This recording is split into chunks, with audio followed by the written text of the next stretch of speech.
Good morning students. Exercise 4.7 आपको पढ़ा दी गई है। बहुविकल्पी प्रश्न चल रहे थे, बहुविकल्पी प्रश्न तो 1 से 7, 8 तक बता दिए गए थे। सवाल नंबर 8वां देखो, कह रहा है कि द्विघात समीकरण 2x² minus under root 5x + 1 बराबर 0 के बताना है मूल कैसे हैं। भिन्न वास्तविक मूल है, दो बराबर वास्तविक भिन्न है, कोई वास्तविक मूल नहीं, दो से अधिक वास्तविक मूल है। तो आपको मूल पता करने के लिए आप मानव द्विघात समीकरण से तुलना करेंगे, डी का मान निकालेंगे। डी का मान 0 आता है तो बताया गया था मूल कैसे होते हैं बराबर, और डी का मान माइनस में आता है तो मूल काल्पनिक होते हैं। तो क्या आता है निकालेगा द्विमानक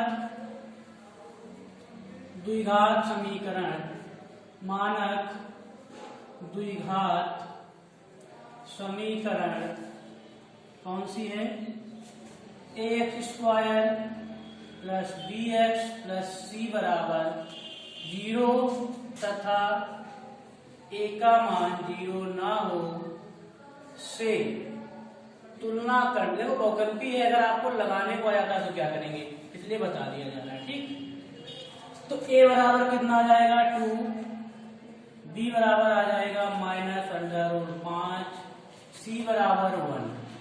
तो आपको पता होता है d बराबर कैसे निकाला जाता है, b² - 4ac। तो d बराबर b का मान कितना है, -√5, माइनस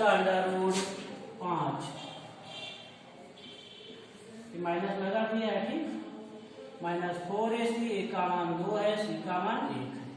तो √5 का स्क्वायर क्या होगा 5, -4 दूनी 8, तो d का मान -3 आ जाएगा। d का मान कितना आया, -3। तो d का मान बताओ, माइनस में आया, 0 से छोटा है -3, इसलिए हमारे मूल क्या होंगे। अतः समीकरण के कोई वास्तविक मूल नहीं है। अतः समीकरण के कोई भी वास्तविक मूल नहीं है, कोई भी वास्तविक मूल नहीं है। कोई ऑप्शन सही है इसमें, देखो इससे ऑप्शन इसका सी सही है। क्या लिखा जाएगा, देखो ये सवाल आ गया तो लगा दिया, विकल्प में आता है तो क्या करते हैं, नीचे विकल्प क्या है, आता विकल्प 8वें का सी। क्या लिखा जाएगा, यहाँ पर जो लिखा है इसमें क्या लिखा है, देखो कोई वास्तविक मूल नहीं है। अतः विकल्प 8, अतः विकल्प डी 8वें का सी विकल्प कौन सा है, कोई वास्तविक मूल नहीं है, वास्तविक मूल नहीं है, नहीं है, नहीं मूल नहीं है। विकल्प सही है, था विकल्प 8वें का डी सी सही है, ऐसे लिखा जाता है। ठीक, आपको लगाना है अतः सभी के समीकरण के कोई भी वास्तविक मूल नहीं है। अगर वास्तविक मूल नहीं है तो कैसे मूल है, काल्पनिक। आपको बताया गया था डी का मान 0 हो तब क्या होता है, तो मूल बराबर होते हैं। अगर यदि डी का मान माइनस में आता है तो मूल काल्पनिक होते हैं। या डी का मान बताया गया था पूर्ण वर्ग संख्या हो, क्या बताया गया था, धनात्मक हो, पूर्ण वर्ग संख्या ना हो, तीनों कंडीशन आपको बताई गई थी। ठीक, तो आप ऐसे लगा सकते हैं, वो दिक्कत। सवाल बताया गया है, हमारे हिसाब से अगर कोई भी सवाल अगर छूट गया है, आपका सवाल नहीं लग रहा है तो आप पूछे जरूर। ठीक, कमेंट में पूछे जरूर, अगर कोई दिक्कत है तो बताओ। देखो सवाल नंबर 9 कह रहा है, ऐसे ऑप्शनों में आपको चेक करना पड़ेगा चारों विकल्प। कह रहा निम्नलिखित में किस समीकरण के दो भिन्न वास्तविक मूल हैं, दो भिन्न वास्तविक मूल है। पहले को अगर हम चेक करते हैं, देखो क्या लिखा है, 2x² - 3 अंडर रूट 2x + 9/4 लिखा है। 2x² + 3 अंडर रूट 2x + 9/4 बराबर 0। आप इसका चेक करेंगे, आप क्या लिखेंगे, मानक द्विघात समीकरण ax² bx + c बराबर 0, a का मान 0 ना हो से तुलना करने पर। देखो ये लिख दिया अपन लीजिए। ठीक, a का मान क्या जाएगा 2, b का मान क्या जाएगा 3 अंडर रूट 2, c का मान आ जाएगा 9/4 आपको मालूम है डी स्क्वायर बी बराबर माइनस 4ac। देखो बता वैकल्पी है, बी का मान कितना है माइनस 3√2 माइनस 4ac, ए का मान क्या है 2, सी का मान क्या है 9/4। तो 3√2 3 या 9 जो 36, 9 दूनी 18, तो 36 माइनस 18, 18 दूनी 36, तो क्या आ गया 18, क्या आया 18। तो पूछ क्या रहा है, दो भिन्न वास्तविक मूल है, दो भिन्न वास्तविक मूल है किसके, देखो ए बराबर कितना था 2, डी बराबर कितना था 3√2, सी बराबर 9/4। तो डी बराबर क्या होता है बी स्क्वायर माइनस 4ac। तो बी का मान था 3√2, 3 या 9 यहाँ पर जो लिख दिया वही सोच रहे हैं। तो 18 अगर आ गया, 18 से 18 गया तो क्या जाएगा 0। तो आपको मालूम है जब डी का मान 0 आ जाता है तो मूल कैसे होते हैं बराबर। तो ये हो गया गलत, ये ऑप्शन नहीं होगा। इसका सेकेंड ऑप्शन चेक करके देखते हैं। सेकेंड ऑप्शन क्या है, x square plus x minus 5 बराबर 0। क्या लिखोगे, मानक द्विघात समीकरण x square plus b x plus c बराबर 0 से तुलना करने पर ए का मान बताओ क्या जाएगा इसमें 1, बी का मान क्या जाएगा 1, सी का मान माइनस का 5। तो डी बराबर क्या होता है B square minus 4ac, B का मान 1, बी का मान 1, ए का मान 1, सी का मान माइनस का 5। तो 1 माइनस माइनस प्लस 5 को 20, तो क्या आ गया 21। तो बताओ डी का मान क्या आ गया 0 से बड़ा है, 0 से बड़ा है और क्या है। तो इसके मूल कैसे आ जाएंगे, क्या पूछ रहा था, दो भिन्न वास्तविक मूल है। हाँ इस समीकरण के दो वास्तविक भिन्न मूल हैं। तो कौन सा ऑप्शन सही हो जाएगा, ऑप्शन नंबर सेकेंड। ठीक, सवाल नंबर तीसरा देखो, आप देख लेना, चेक करके देख लो कि बता रहा है, बता दिया गया तुमको। ऐसे ऐसे चेक किए जाते हैं सवाल, अगर आ जाता है सवाल ऐसे आता जरूर है। ठीक है साहब, ये 3 कंडीशन में से एक सवाल आएगा जरूर। आपको देखो त्रिकोणमिति 12 नंबर की 12 नंबर की त्रिकोणमिति कितने नंबर की है, त्रिकोणमिति आपको देखो पीछे लिस्ट दी गई कितने नंबर की त्रिकोणमिति आपको पूरी पढ़ा दी गई है। त्रिकोणमिति 12 नंबर की है, बीजगणित 18 नंबर की। देखो द्विघात समीकरण से मिनिमम 4 नंबर का तो आता ही है। ठीक, आता तो ज्यादा है, कम से कम 4 नंबर तो आएगा ही। ठीक, अब देखो 10वां जो सवाल है, कह रहा है कि निम्नलिखित समीकरणों के कोई वास्तविक मूल नहीं। यदि बी का मान माइनस में आ जाए तो इसके वास्तविक मूल नहीं होंगे। देखो पहला ऑप्शन चेक करते हैं, x square minus 4x plus 3√2 दिक्कत बराबर 0। क्या लिखोगे, लिख के दिखा दे रहे हैं, मानक द्विघात समीकरण क्या होती है, मानक द्विघात समीकरण x square plus b x plus c बराबर 0 तथा ए का मान 0 ना हो से तुलना करने पर दिक्कत। अब देखो जब ए का मान क्या है 1, बी का मान -4, सी का मान 3√2। तो बताओ डी बराबर क्या आता है बी स्क्वायर माइनस 4ac।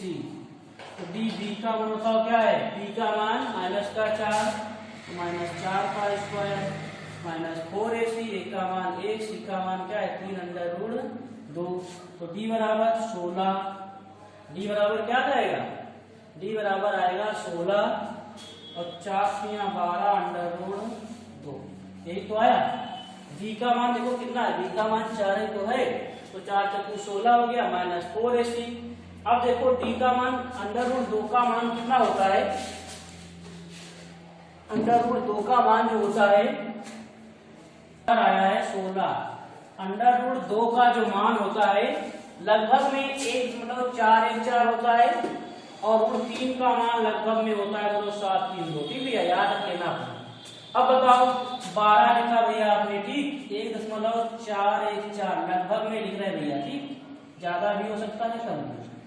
अब देखो 12 है, अब देखो गुणा कराओ, डी बराबर क्या आ जाएगा 12 × 48, 12 × 12 4 × नहीं बचा तो 6, 12 चक्कू 48, 48 से 49, 12 एकम 12, 12 4 16, 16.968। तो डी बराबर 16 माइनस 16,968। तो डी का मान माइनस में आया 9,968। ठीक, अब बताओ डी का मान यदि डी का मान माइनस में आता है, तो डी का मान माइनस में आता है तो क्या होता है, मूल कैसे होते हैं, काल्पनिक होते हैं। डी का मान यदि माइनस में आता है तो मूल कैसे होते हैं, काल्पनिक होते हैं। देखो डी का मान किसमें आ गया, माइनस में आया। डी का मान किसमें आया, माइनस में आया। डी का मान माइनस में आया। देखो डी का मान जो आया 10वें का, डी का मान अभी क्या आया था, माइनस में आया था। तो बताओ उसके मूल कैसे होंगे, डी का मान माइनस में आता है तो मूल कैसे होते हैं, काल्पनिक होते हैं, मतलब वास्तविक मूल नहीं है। तो 10वें का पहला विकल्प सही हो जाएगा। 10वें का कौन सा विकल्प, पहला। अब देखो 11वां सवाल कह रहा है कि एक्स स्क्वायर प्लस 1 का स्क्वायर, तो क्या लिखा है, माइनस का एक्स स्क्वायर बराबर में 0। ये तो कह रहा है कि क्या इसके 4 वास्तविक मूल है, 2 वास्तविक मूल है कि वास्तविक मूल नहीं है। तो देखो पहले क्या करते हैं, एक्स की घात 4 प्लस 1 और प्लस क्या होता है 2ab। तो 2ab का मतलब 2x square into 1 minus x square बराबर 0। एक्स की घात 4 प्लस 1, यहाँ क्या जाएगा 2x square minus x square क्या जाएगा, एक्स स्क्वायर बराबर 0। तो बताओ एक्स स्क्वायर को अगर आप y मान लेते हैं, आपने पढ़ा होगा कक्षा 8 में, एक्स स्क्वायर को अगर आप y मान लेते हैं तो सभी का मान आया तो उसका बराबर y। तो एक्स स्क्वायर के स्थान पर क्या लिख लिया जाएगा, y का स्क्वायर प्लस 1 प्लस y बराबर 0। या आप यहीं से ये द्विघात समीकरण बन गए। आप द्विघात समीकरण से क्या करेंगे, इसका द्विघात समीकरण से आप इसकी तुलना करेंगे, डी का मान 0 आ जाता है तो मूल काल्पनिक होंगे। अब देखो आता है कि नहीं आता है। ठीक, चेक कर लोगे, नहीं चेक कर पाओगे। सवाल नंबर 12, सभी सवाल एक ही जैसे है। ठीक, देखो कह रहा है कि यदि समीकरण x square plus 4x plus के बराबर 0, क्या लिखा है, x square plus 4x plus के बराबर 0 के 2 वास्तविक तथा भिन्न मूल होते हैं। बताओ 2 वास्तविक तथा भिन्न मूल होते हैं तो b स्क्वायर माइनस 4ac का मान क्या होता है, 0 से बड़े होता है। b स्क्वायर माइनस 4ac का मान 0 से बड़ा होता है। देखो भाई 0 से बड़ा आता है, देखो क्या होता है। अब बताओ इसकी तुलना किससे करोगे, मानक द्विघात समीकरण x square plus b x plus c बराबर 0 तथा ए का मान 0 ना हो से तुलना करने पर बार लिख रहे हैं। ठीक, ए का मान 1, बी का मान 4, सी का मान k, क्या होता है, d बराबर b स्क्वायर माइनस 4ac। तो d बराबर d का मान 4 है, मतलब 4 का स्क्वायर माइनस 4ac। a का मान 1 है, k का मान c का मान k है। तो d बराबर 16 माइनस 4k। इसने कहा था कुछ, क्या कहा था कि के 2 वास्तविक तथा भिन्न मूल हो, के 2 वास्तविक तथा भिन्न मूल हो। तो बताओ वास्तविक तथा भिन्न मूल होने के लिए क्या होता है, b स्क्वायर माइनस 4ac का मान 0 से बड़ा हो। तो b स्क्वायर माइनस 4ac का मान क्या आया, बताओ 16 माइनस 4k तो आया है भैया, और 0। तो 16 बराबर आप क्या लिख सकते हैं, 4k लिख सकते हैं। 16 बराबर 4k आप लिख सकते हैं, 16 बराबर 4k लिख सकते हैं कि नहीं लिख सकते हैं। अब बताओ 4 जपू 16, 4 जपू 16, तो k का मान बताओ क्या आया, k का मान 4 से छोटा है या बड़ा, तो आप ही को देखना है। ठीक, आप यहाँ से चेक कर लें, कितना से लिखा। अब देखो k का मान अगर आपका कितना आ रहा है, k का मान क्या रहा है, 4 से क्या छोटा है कि बड़ा है। तो आप k का मान कितना है, हमारे साथ k का 4 से ज्यादा है। ठीक, तो k का मान देखो इसमें कोई ऑप्शन है, देखो k जो 4 देखो लिखा है पहला। ऐसे सवाल नंबर 13 में लिख सकते हैं आपने। यह समीकरण x² + bx + 12 बराबर का एक मूल 2 है। सभी आप चेक कर सकते हैं। ठीक, सवाल नंबर जो 13 है, सवाल नंबर जो आपका 13 है, बताओ कितना है। ये सवाल बढ़िया है, सवाल आ जाता है। ये देखो, यदि समीकरण, ध्यान से पढ़ें, यदि समीकरण x² + bx + 12 बराबर 0 का एक मूल है, का एक मूल 2 है, तो इस समीकरण को क्या करेगा, तो इस समीकरण को संतुष्ट करेगा। समीकरण को क्या करेगा, संतुष्ट करेगा। आपको पहले बताया जा चुका है। ठीक, अब बताओ क्या रखोगे समीकरण में, x बराबर 2 रखने पर, x बराबर 2 रखने पर, तो x² 2 रखने, 2 का स्क्वायर + bx + 12 बराबर 0, तो 2 2 में 4, 2 भी आ जाएगा, + 12, 12 4 16 + 2b बराबर 0, तो 2b बराबर क्या आएगा, -16। कोई दिक्कत ये लेना लिया, -10 नहीं लगा, तो 2 8 16, तो b का मान क्या आ गया, -8। ऐसा सवाल कराया जा चुका है। ठीक, अब देखो आगे क्या कह रहा है, कह रहा है बता समीकरण x² + bx + q बराबर 0 के मूल समान है, के मूल समान है, तो q का मान, अगर बताओ इस समीकरण के मूल समान है तो d का मान क्या होगा, 0। क्या लिखोगे बताओ, फिर वही लिखोगे, मानक,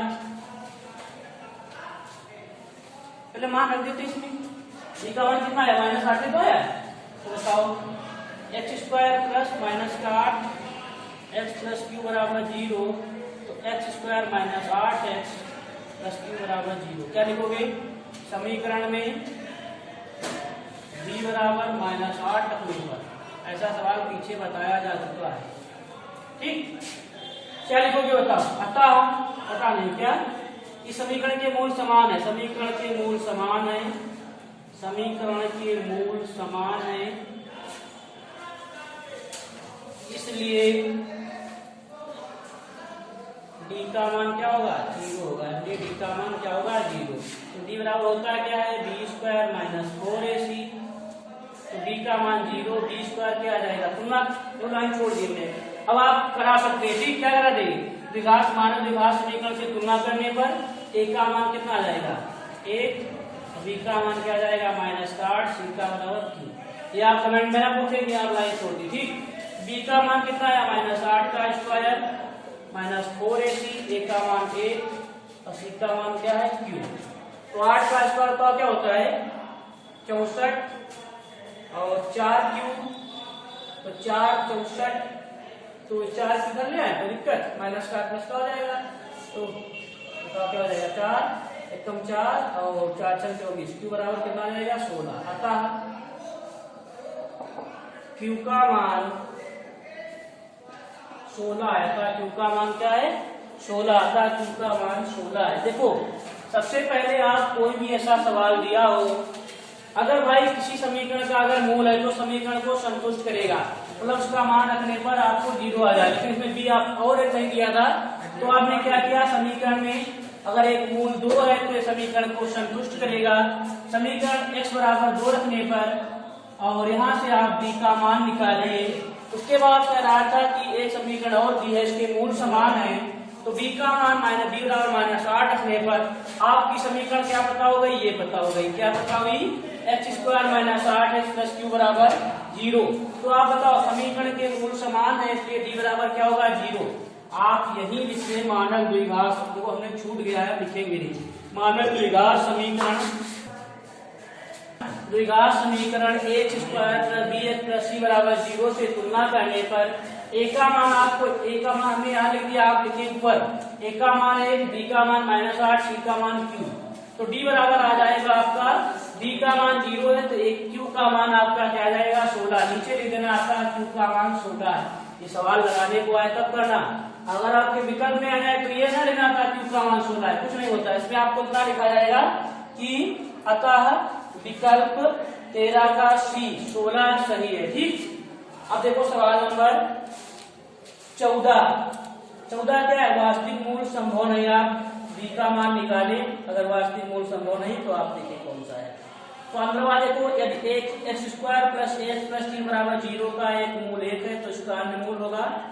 अगर आपका एक मूल पता है तो दूसरा मूल कैसे ज्ञात करते हैं आपको पता है। ठीक, कैसे आपको एक मूल अगर पता है, जैसे x square plus x plus 3 बराबर 0 है तो आपने मूल में 1 रखा, यहाँ से आपको एक्स का ए का मान पता हो जाएगा, ए का मान पता हो जाएगा, इसका अन्य मूल ज्ञात करना है।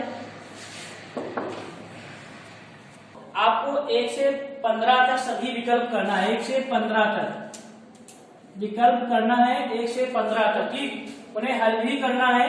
अगर कोई भी विकल्प में आपको परेशानी होती है, ना लगे सॉल्व करें, नहीं लग रहा है तो आप पूछिए कमेंट में जरूर। ठीक, तो होमवर्क जरा 1 से 15 तक हो गया, आपको बताया गया है 10 दिन रिवीजन कम से कम तो करो जरूर।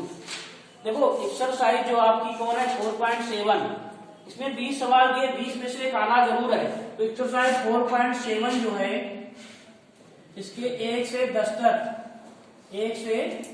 तक सवाल हल करें। ठीक, द्विघात समीकरण आपकी यहीं से समाप्त होती है। अगर आपको कोई भी दिक्कत हो तो पूछे। इसके बाद आपको एक ही पढ़ाई जाएगी, समांतर श्रेणी। इकाई 5 है समांतर श्रेणी।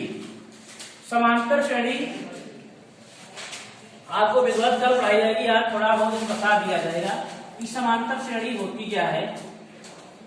समांतर श्रेणी जैसे आपको इसमें 2-3 सूत्र याद करना पड़ेगा। समांतर श्रेणी मान लीजिए जैसे आपको 1 3 5 7 9 11 आपको चेक करना है कि समांतर श्रेणी है कि नहीं।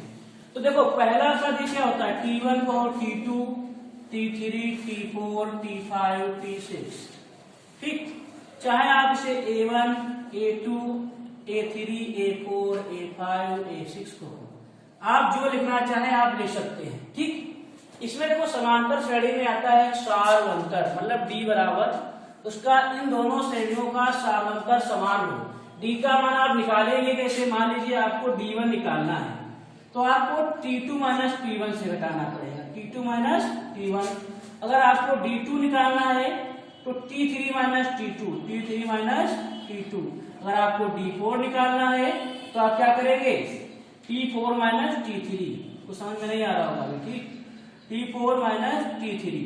अब देखो ये समांतर श्रेणी है कि नहीं। समांतर श्रेणी देखो आपको पहले पता हो कि समांतर श्रेणी होती क्या है। समांतर श्रेणी जिसका सारवंतर समान होता है, मतलब इनके बीच का जो गैप है वो बराबर हो। जैसे क्या इसमें कितना जोड़ा गया 2, इसमें कितना जोड़ा गया 2, इसमें कितना जोड़ा गया 2, इसमें कितना जोड़ा गया 2, सभी में गैप जो है समान है। देखो डी कैसे निकालते हैं, श्रेणी दी है 1 3 5 7 9। ये आपको कोई श्रेणी दी है, पता करना है कि समांतर श्रेणी है कि नहीं। तो सबसे पहले आप लिखेंगे इसका, बताओ ये T1 पद है, दूसरा T2 T3 T4 T5 हराते हैं तो आगे भी लिख सकते हैं। सबसे पहले देखते हैं जिसका क्या सारवंतर समान है तो आप D1 निकालेंगे। D1 का फार्मूला बताया गया था T2 माइनस T1। तो T2 के स्थान पर क्या है 3, अब T1 के स्थान पर क्या है 1, तो 3 है। D1 का मान क्या आया 2। अब आप D2 का मान, D2 का मतलब D को क्या कहते हैं सारवंतर। ठीक, अब D2 निकालना है तो क्या होता है T3 माइनस T2। तो T3 का मान 5, T2 का मान 2 है कि 3 है, T2 का मान 3 है तो कितना निकलेगा D2 का मान 2। ऐसे आप D3 का मान निकाल लें 7 और 5, मतलब क्या T4 माइनस T3। तो 7 से आप क्या T4 माइनस T3, तो 7 से 5 घटाएंगे क्या आ जाएगा 2। ऐसे आप D4 निकाल लें, D4 कैसे निकालेंगे T5 माइनस T4। तो D4 कैसे निकलेगा T5 9 माइनस 7, तो D4 बराबर कितना आया 2। बताओ D1 बराबर D2, D2 बराबर D3, सब क्या है बराबर, लिख दिया जाएगा। अतः श्रेणी का सारवंतर समान है, इसलिए यह समांतर श्रेणी होगी। इसलिए यह क्या होगी समांतर श्रेणी होगी। आपको विधिवत बताया जाएगा कल। ठीक, ऐसा दिया जा रहा है। जैसे आपको श्रेणी, अगर श्रेणी पता करना है, श्रेणी बनती कैसे है। श्रेणी देखो पहली होती है A, फिर A प्लस D, फिर A plus 2D, A plus 3d, A plus 4d, A plus 5d। ऐसे ऐसे अगर आपको ऐसे निकालना है ए प्लस 6d। ए का मतलब होता है प्रथम पद, ए का मतलब होता है प्रथम पद, डी का मतलब होता है सार्वंतर, डी का मतलब होता है सार्वंतर। तो आपको कोई श्रेणी बनाना है, मान लीजिए आपको कह रहा है कि ए का मान 2 है, ए बराबर कितना है 2, डी बराबर मान लेते हैं 1, माना है। अब कहे कि इससे श्रेणी बनाओ जरा समांतर, तो ए का मान कितना 1, प्रथम पद कितना 2, तो ए प्लस दूसरा पद ए प्लस डी होता है, तो ए का मान कितना 2 प्लस 1 कितना जाएगा 3, फिर ए प्लस 2d, ए का मान कितना 2, डी का मान 1, तो 2 प्लस 2 कितना 4, तो तीसरा पद ए प्लस 3d, तो ए प्लस 3d, तो ए का मान 2, 3 गुणे 1, तो 2 प्लस 3 कितना 5। बताओ श्रेणी क्या बनी 2 3 4 5, सभी के बीच में गैप एक ही का है कि नहीं। और इसका सार्वंतर भी समान आएगा, कैसे T2 माइनस T1, 3 से 2 हटाओगे 1, 4 से 3 हटाओगे 1, 5 से 4 हटाओगे। समांतर श्रेणी बहुत सरल होती है, ठीक, केवल आपको सूत्र 3 4 याद करना पड़ेगा। जैसे आपको समांतर श्रेणी का n वां पद निकालना है, n वां पद, तो सूत्र होता है an बराबर a plus n minus 1 into D. समांतर श्रेणी का n वां पद कल बताया जाएगा, चिंता न करना। n वां पद का फार्मूला होता है a plus n minus 1 into D, मतलब an बराबर a plus n minus 1 into D, ठीक। n क्या होता है पदों की संख्या, n बराबर क्या होता है पदों की संख्या, ठीक, लिखा है। a बराबर होता है प्रथम पद, a बराबर प्रथम पद, a बराबर प्रथम पद, d बराबर सार्वंतर, d बराबर होता है सार्वंतर, ठीक, d बराबर सार्वंतर।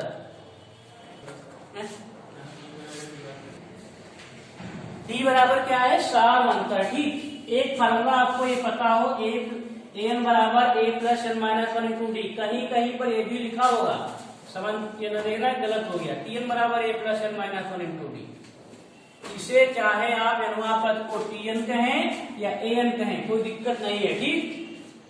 आपको जैसे श्रेणी कभी बनाना हो, ठीक, समांतर श्रेणी बनाना हो, बता दिया गया पहले a plus d, a plus 2d, a plus 3d और a प्लस 4d, ऐसे आगे तक आप बना सकते हैं, ठीक। और आपको समांतर श्रेणी कल से पढ़ाई जाएगी।